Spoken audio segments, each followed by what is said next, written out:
If the world was ending tomorrow, what would you do about it? That's the question you struggle with in Final Fantasy VII. And you struggle with it against the backdrop of a world in turmoil. Traditionally, RPGs had been set in times where kings ruled, and oppressive monarchs seeking more power were often the main threat. But Final Fantasy VII put you in a new setting and made you consider that it might not just be kings and emperors that pose a threat to peace and life itself. In the very first situation of the game, you take on a very different role than most other role-playing games up to that point.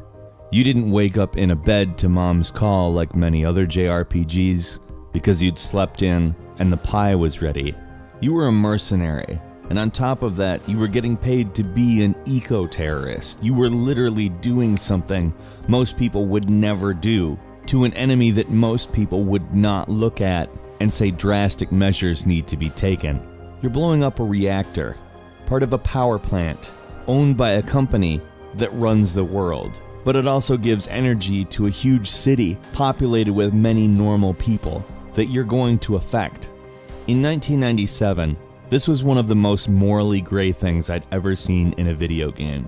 Underlyingly, it was good, but underneath it there were consequences. People that were affected that had nothing to do with it. People that were just living their lives. Final Fantasy VII was a different kind of game.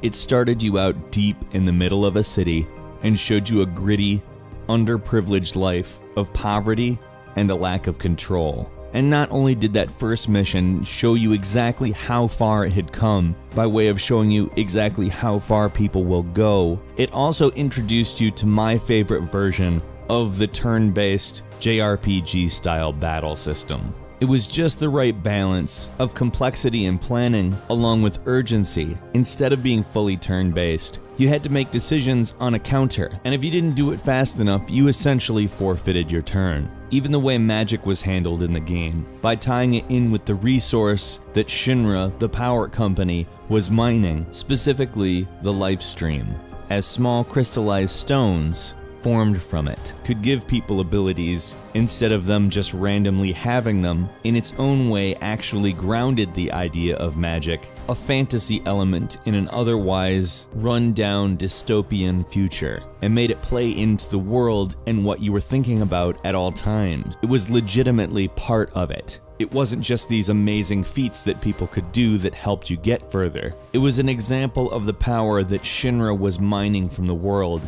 and told you exactly what it was they were wielding.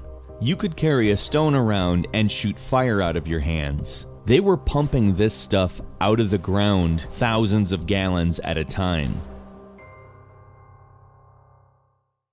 Needless to say, the odds were against you. But it wasn't just the world, it was the people in it, with a set of characters that were all very, very different from each other, with different goals, different approaches, different attitudes, and different motivations. Having everyone come together for a single goal made it so much more obvious how important that goal was. Once an enemy was introduced, that this massive corporation you were fighting was scared of themselves, you knew things just got real. The world it was set against was beautiful, dense.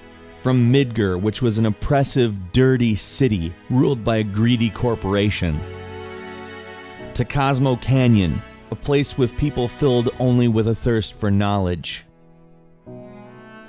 to the City of the Ancients, a place that reminded you that people weren't always like this, but somebody ruined it. It was a game that was filled with an unending dread. You were constantly under the threat of not just the world ending, but your world ending. To put it simply, Cloud Strife was a confused man, and there weren't many constants in his life. He was tough to get through to, and one of the few people that managed to get through was taken from him. Not a whole lot of us saw that coming either.